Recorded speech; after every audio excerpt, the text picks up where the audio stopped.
Bismillahirrahmanirrahim. Mudah-mudahan diberi keselamatan. Alhamdulillah kita sudah sampai akhirnya ya di mulut gua. Yang kita masuk sedikit ini sudah bibir gua. Dan kita tadi lewat sana loh. Bismillahirrahmanirrahim. Assalamualaikum ya gaib. Assalamualaikum. Hanya orang-orang hebat yang kesini. Warga sini nggak berani gitu loh. Iya. Oh, patah ini ya. Patah harganya. Nah, ini ada uangnya. Nah, di sini adalah salah satu tempat pertapaannya orang sakti. Ada sosok lele gitu berwarna putih. Di sini. Di sini. Di kolam kolam dalam gua ini. Ada uang lagi. Oh iya, ada Ya. lagi. Ini airnya berbeda warnanya kan? Nah, di sini budak ya. Warnanya putih ya? Putih ya. Putih.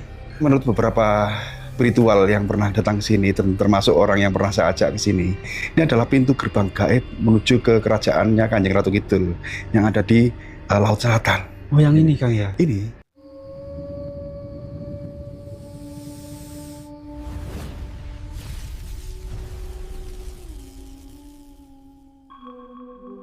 Assalamualaikum warahmatullahi wabarakatuh. Pemirsa semuanya, jadi di pagi hari ini ya, saya berada di Dusun Seranten, Desa Pangklungan, Kecamatan Wonosalam, Jombang, Jawa Timur. Kita nanti akan turun ke sana.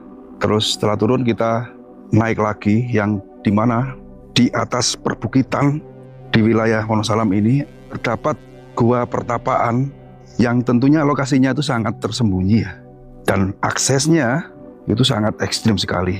Jadi untuk naik ke lokasi gua pertapaan tersebut, kita harus memanjat akar pohon yang kurang lebih tingginya sekitar 50 meter dari titik rata atau dataran rata yang ada di bawah gua tersebut. Lebar gua tersebut kurang lebih sekitar 7-8 meter ya. Dalamannya pun sama sekitar 8 meter, kurang lebih segitu. Yang membuat saya penasaran untuk eksplor dan masuk di gua tersebut. Gua ini terkenal sangat angker. Jarang orang yang berani untuk memasuki gua tersebut. Bahkan akses untuk sampai ke guanya pun itu harus benar-benar hati-hati ya semuanya. Karena benar-benar sangat ekstrim sekali. Dan mudah-mudahan petualangan saya hari ini diberi kelancaran ya. Saya hari ini berdua ya bersama satu rekan Klenik TV ya. Apa Kang channelnya Klenik TV? Klenik TV. Bisa dilihat nanti. Klenik TV juga sama satu tema dengan Petung Sewu, yaitu mengeksplor dan menjelajah tempat-tempat mistis, tempat-tempat tersembunyi dan tempat pertapaan yang tentunya ada di wilayah Jawa atau di tanah Jawa ini. Nah, ini masih turun lagi ya, semuanya turun lagi ke sana, nggak sampai sungai ya, walaupun turun sedikit sudah sampai sungai. Tapi sebelum sungai kita nanti belok kanan, terus naik untuk memanjat akar pohon untuk supaya sampai di gua pertapaan tersebut.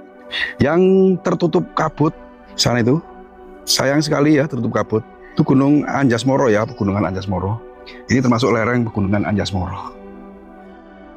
Jadi agak sedikit saya cut ya, biar lebih menghemat durasi karena nanti proses untuk manjat sendiri butuh durasi yang lama seperti ini. Tuh sungainya sudah kelihatan. Rekan kita masih ketinggalan, kita tunggu biar tidak tersesat karena ini ada percabangan. Jadi kalau lurus ke sana itu sungai ya, yang saya sampaikan tadi, sungai di bawah situ udah sungai. Kita ambil yang sebelah kanan. Nah ini anjar-anjar yang saya tahu. Jadi di sebelah kiri ini kenapa banyak tanaman pisang, kopi dan lain sebagainya? Karena ini wilayah perhutani dan di mana lahan di sini itu digarap warga. Warga sekitar menggarap lahan yang ada di bawah dari gua ini. Namun warga yang menggarap lahan ini pernah saya jumpai tidak berani, tidak pernah masuk ke gua tersebut. Katanya angker gitu ya. Dari gua tersebut saya tekankan lagi, dulu merupakan tempat pertapaan pada era kerajaan Majapahit. Ada versi yang mungkin entah itu sebenarnya bagaimana, benar atau tidak. Katanya Gajah Mada juga pernah bertapa di gua tersebut. Tapi ini belum pasti ya, untuk kebenarannya belum bisa kita ambil kesimpulan dan saya sendiri kurang yakin karena itu hanya cerita satu orang. Kalau misalnya dari berbagai narasumber yang cerita mungkin sekian persen baru saya percaya. Yang jelas ada orang sakti yang di era kerajaan itu bertapa di lokasi gua yang ada di atas perbukitan ini. Aura mistis sudah mulai terasa ini, bulu kudus saya merinding ini.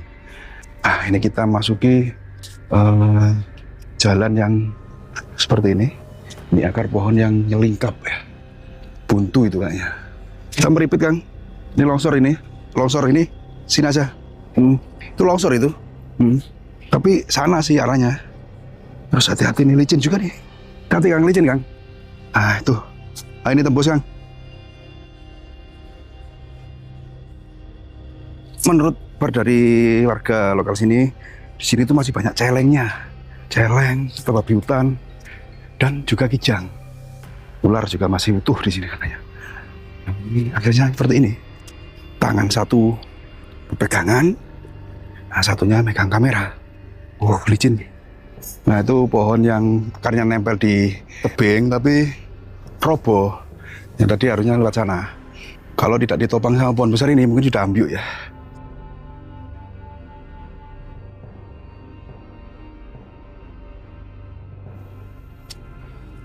Gua ini juga sering dibuat ritual orang-orang pada era sekarang ya. Dukun-dukun atau spiritual itu sering bermeditasi atau nepi ya di gua ini. Kita sudah mulai naik ke perbukitan yang saya sampaikan tadi. Nah tuh, nanti kita akan naik ke sana ya mudah semuanya. Kita akan merambat atau merayap lewat akar pohon ini yang kurang lebih sekitar 50 meter. Mungkin karena medan yang ekstrim, kita harus berpegangan. Jadi video kita pause dulu. Mudah-mudahan diberi keselamatan, karena ini benar-benar nekat saya. Benar-benar nekat, sangat ekstrim. Nggak boleh sembrono ini. Guanya ada di atas sana ya, mudah semuanya. Di atas bukit sana.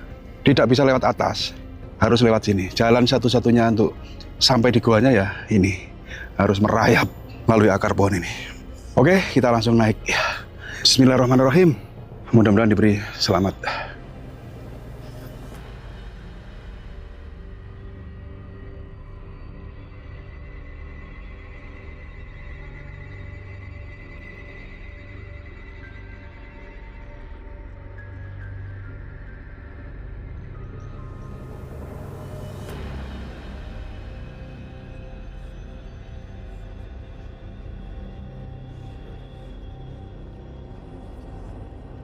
Alhamdulillah kita sudah sampai akhirnya ya di atas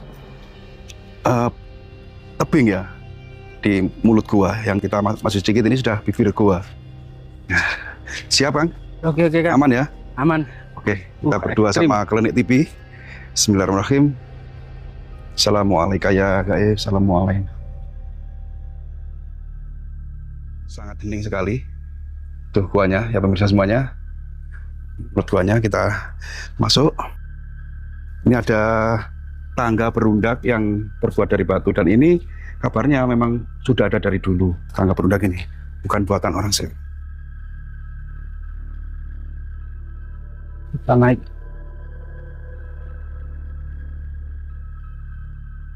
Assalamualaikum.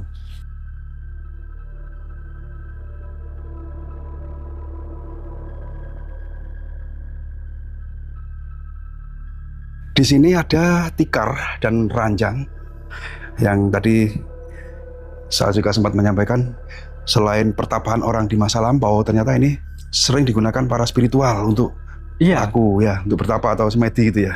Masih digunakan. Saya titip tas dulu di sini, taruh di sini. Auranya sangat jos sekali kan. Coba ayo kita intip sana. Sungai itu lah. Oh, terlihat dari sini ya. Nah tuh sungainya.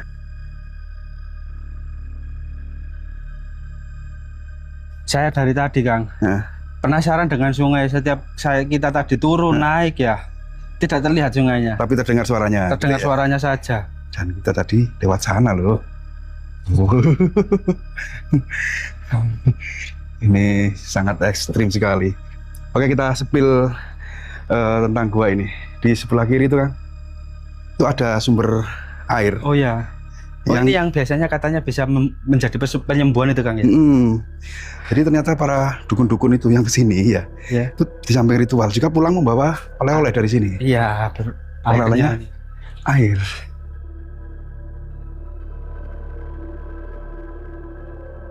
Tuh ada wadah-wadah dan ini awas nyandung apa itu? Oh iya, ini ada perdupaan. Tuh senternya coba. Coba di center. Ini diyakini ya tergantung keyakinan sih semuanya ya. Ini bisa mengobati penyakit lah intinya. Iya, berbagai macam penyakit yang bersumber dari sini. Ya, celah-celah batu. Celah-celah batu, tetes-tetesan air yang terkumpul jadi satu. Dan di sini ya kan, bawah sampan coba dilihat di bawah ini kan kayaknya baru ini ya. Ya, itu apa itu? Nah, ya perdupaan ya. Ya, untuk ritual ini baru ini kan. Baru ya. Kayaknya ini tempatnya di Tikar Putih. Nah, di sini juga ini orang ritual yang di sini memang nggak tahu lah, pokoknya hanya orang-orang hebat yang ke sini. Warga sini nggak berani gitu loh. Iya. Ini ada arca kan? Ini ada arca. Oh, patah ini ya? Patah arcanya. Nah, ini ada uangnya. Nah, ini ada uang apa ini? 5.000 ya? 5.000. Uang. Uangnya 5.000 asli ini uangnya. Ya kan? Di sini juga ada bekas dupa. Sampai pernah baca artikel nggak tentang gua ini? Nah, kalau dari artikel yang saya baca, kenapa saya tadi penasaran ke lokasi sini kan? Itu karena di sini adalah salah satu tempat pertapaannya orang sakti. Jadi orang biasa yang akhirnya menjadi sakti kan ceritanya. Orang biasa yang menjadi sakti setelah bertapa di sini. Iya, jadi di masa akhir Majapahit, beliau itu bernama Damar Wulan kalau tidak salah. Katanya itu beliau zaman dahulu itu pencari rumput. Oh, pencari rumput. Pencari rumput untuk makan kuda kerajaan. Damar Wulan itu. Damar Wulan itu. Terus akhirnya karena adanya perang di era akhir Majapahit itu, beliau ini membuat menjadi ini loh prajurit gitu loh. Daftar jadi prajurit. Dijadikan prajurit. Karena kekurangan orang. Akhirnya beliau mengasingkan diri dan bertapa di sini akhirnya bisa sakti. Gitu ceritanya. Damar Wulan bukan raja ya? Iya, bukan. Berarti sosok prajurit atau ksatria yang dipercaya sebagai penggawa kerajaan gitu. Iya, bahkan ini kan yang menikahi ini siapa? Dewi Anjasmoro. Putri atau Dewi Anjasmoro itu loh. Putri raja. Iya, katanya. Jadi menantu raja gitu maksudnya. Iya, zaman dahulu itu. Karena ganteng, karena sakti gitu ya. Iya. Dan mungkin karena kejujurannya. Betul. Jadi beliau pernah bertapa di goa ini. Ini. Ada versi yang mengatakan juga bahwa di goa ini kan, sama lihat ini kan ada, ini saya juga pernah mengajak spiritual ke sini. Ini seperti punggung buaya. Oh iya. Ya kan? Oh iya, seperti sisi ini kan. Nah, jadi spiritual yang sempat saya ajak ke sini ya, saya nggak ngonten waktu itu. Dia menyampaikan bahwa ini adalah pintu gerbang gaib. Oh, gerbang gaib. Menuju ke istananya Kanjeng Ratu Kidul. Gitu ceritanya. Jadi ada salah satu lubang yang kita nanti akan ke sana. Di sana lubangnya. Nah, nanti kita ke sana, kita eksplor sini dulu. Itu merupakan pintu gaib, bisa sampai ke Laut Selatan. Laut Selatan. Tuh. Kalau orang punya kekuatan indigo atau spiritual ya, punya indera keenam, itu bisa melihat gerbang tersebut. Nah, coba kita naik sini. Ini ada airnya juga. Ini ada sumber airnya juga. Lah, kalau yang sini kan berbeda dengan yang bawah kan. Kalau di sini itu katanya, di sini kalau menaruh uang, di sini itu katanya membawa keberuntungan, dan juga kalau memang uangnya itu tidak ikhlas, ada sosok lele gitu berwarna putih. Di sini. Di kolam dalam gua ini. Ini buktinya ada uang. Ada uang lagi. Oh iya, ada lagi. Mungkin orang-orang yang punya keyakinan tersebut yang menaruh uang di sini ya. Ada lele putih penghuni gua ini. Ya. Ini sangat aneh. Di dalam gua ada kolam, ya kan? Di sana mungkin ada. Yuk coba kita cek lagi. Bisa nggak? Licin ya? Oh enggak, aman. Jadi banyak sekali cerukan-cerukan yang ternyata isinya itu air amerta, ya kan? Ini airnya berbeda warnanya kan? Nah, di sini budak ya. Warnanya putih ya? Putih ya. Putih. Nah, ini ada ceritanya, cuman saya kurang tahu, nggak berani menceritakan. Ada dari sekian kolam yang ada di gua ini tuh memang beda airnya. Iya loh. Di sebelahnya itu cerukan yang satunya juga ada lagi. Iya, itu bening. Yang ini putih. Saya nggak berani cerita karena kurang akurat ya. Akurat. Kita menuju ke yang saya maksud tadi, lorong rahasia masuk ke kerajaan Kanjeng Ratu Kidul sih katanya. Oh, iya. Ayo. Ini burung buaya katanya. Iya sama ya kan. Buaya putih. Ada sisi-sisinya ya. Aku nemu akik kan.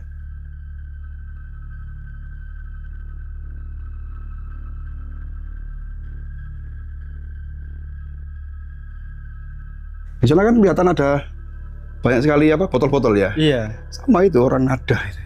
Tetesan apa air amerta itu Oh iya. Iya. ditadai. Ya kegunaannya mungkin ya untuk pengobatan atau yang lainnya nggak tahu. Nah kalau naik ke sana kayaknya nggak mungkin. Ah, sulit kan. Nah situ agak turun. HP zaman bisa di zoom nggak bisa? Nggak bisa nggak apa-apa dari sini ya. Nanti saya zoom sendiri kan. Iya. Aman-aman. Aman ya, nanti di zoom ya dilapisi ya. Iya. Nah ini kan, ini menurut beberapa spiritual yang pernah datang ke sini, termasuk orang yang pernah saya ajak ke sini. Ini adalah pintu gerbang gaib menuju ke kerajaannya Kanjeng Ratu Kidul yang ada di Laut Selatan. Oh yang ini Kang ya? Ini sosok gaibnya ya. Kalau sampean punya kelebihan atau sidik paningal bisa melihat di situ ada gerbang atau pintu. Tuh. Nah di situ banyak sekali perdupaan juga persajian di situ. Iya. Cuman aksesnya licin, resiko. Ya kan? Terus kayaknya juga itu mengeluarkan air Kang ya? Ada airnya di depan itu kolam juga di situ. Oh. Tapi agak dalam cerukan itu, seperti gua gitu loh. Oh di sebelah sana. Nggak dia itu yang itu. iya itu menurun atau ke bawah. Oh itu ya lorongnya ya? Ya Gitu lorongnya yang dimaksud orang disitulah pintu gerbang istananya Kanjeng Ratu Kidul. Mungkin kalau dari saya ya, kalau kata warga sekitar juga, saya juga pernah mencari tahu tentang goa ini. Jadi di goa ini selain pertapaan juga zaman dahulu itu sempat dijadikan sebagai apa ya? Kalau orang pendiri desa yang babat alas untuk bersemedi di sini, dan beliau itu juga seseorang sakti. Katanya waktu beliau di sini itu auranya cukup kuat hingga saat ada burung yang terbang di atas goa ini, waktu orang itu bertapa dan juga hewan-hewan yang lewat di sekitar sini, itu waktu melewatinya itu mati kan? Semua hewan yang melintas di depan goa ini, iya, atau di atasnya itu mati ya? Mati waktu pendiri desa atau mungkin orang sakti itu bertapa. Dulu ya? Iya dulu. Mungkin sekarang auranya juga nggak seperti itu karena orang yang bertapa sudah nggak ada. Tapi mistisnya di sini sangat kuat. Sama penasaran nggak sana? Di sana ada lokasi lagi tak? Ada, tapi banyak sekali vandalisme. Wah. Tapi kita bisa melihat spot bawahnya. Yuk kita ke sana nggak apa-apa. Iya. Jadi ada oknum-oknum ya mungkin anak-anak muda yang pernah penasaran dengan tempat ini itu pacaran di sini mencoret-coret gitu. Sebenarnya hal seperti itu kan sangat tabu ya. Disayangkan sekali karena tempat sakral seperti ini dirusak dengan apa ya? Tulis-tulisan yang mengganggu gitu loh. Oh iya Kang. Ya kan? Iya betul. Wah, coba kita ke sana. Oke, ini juga nih. Hati Kang. Ah nih, namun di sini ada juga orang yang pernah loh ini bekas dupa ini ya. Iya, ini Loh, kok ada namanya? Ada namanya kan? Loh, Wah. loh, ini nama saya. Tapi bukan saya loh ini, cuman kesamaan saja ya. Namanya sama. Namanya sama. Nah ini vandalisme. Oh iya banyak Ya kan? Ini ada terukir mungkin ya saya bilang apa orang pacaran nih Sri apa itu bla bla bla bla BCA ya kan kayak BCA. Nah ini Arifin aduh ini kan merusak namanya ya. Iya merusak. Selain itu kan memang lokasinya sakral juga gitu. Duh, ini benar-benar perlu pengarahan ini kalau ketemu tak cuidak ini kepalanya. Padahal lokasi sesakral ini Sembrono gitu loh. Nah itu ya baru saya selesai bicara tuh pasti orang pacaran. Oh iya. Yang punya nama ini silakan ke sini untuk menghapusnya. Banyak tuh. Cah, nom saiki jan heram aku. Di sini Kang, kelihatan spot bawah ya sungai. Kita sudah berada di puncaknya, Oh iya. ya kan? Itu yang tadi kita opening kan kelihatan batu itu. Oh iya batu besar itu Kang ya. Akses ke gua ini hanya satu-satunya ya lewat jalan tadi. Nggak bisa lewat manapun. Merangkak ini. Merayap ke bawah sungai ya kelihatan ya. Oh, Cukup indah teman-teman itu sungainya. dan di sebelah kanan sana pegunungan Anjasmara. Dan juga gini Kang, tadi saya setiap jalan kan sampean duluan kan. Nah, setiap saya jalan dari tadi itu kayak ada yang mengikuti. Iya, Iya, makanya saya lanjut gak gitu tadi. seperti ada yang mengikuti ya dari belakang itu ya. Iya. Tapi ya mudah-mudahan petualangan ini sampai tuntas ya. Berangkat selamat, pulang dengan selamat, tidak ada halangan suatu apapun. Karena ini taruhan nyawa kan sini tuh. Kalau nggak nekat, nggak orang nekat ya, nggak ke sini. Punya tujuan tertentu ya. Kalau kita tujuannya konten. Iya. Tapi kalau oknum-oknum ini tujuannya nggak tahu lah saya. Iya. Karena itu Gunung Anjasmara ya, yang tadi sempat kita zoom, tuh tertutup kabut. Oke, cukup ya Kang ya. Iya, siap. Kita sudah eksplor tuntas ya, kita spill sepengetahuan kita menurut cerita seperti itu, dan berbagai sumber juga mengatakan hal yang sudah kita sampaikan tadi, bahwa disinilah gua pertapaan yang lebih terkenal. Mungkin bagian pemirsa tahu ya, ini adalah gua Si Golo-Golo yang ada di Desa Seranten, Dusun Seranten, Desa Panglungan, Kecamatan Wonosalam, Jombang, Jawa Timur. Semoga tayangan kali ini bermanfaat. Kurang lebihnya kami mohon maaf. Saya akhiri. Assalamualaikum warahmatullahi wabarakatuh.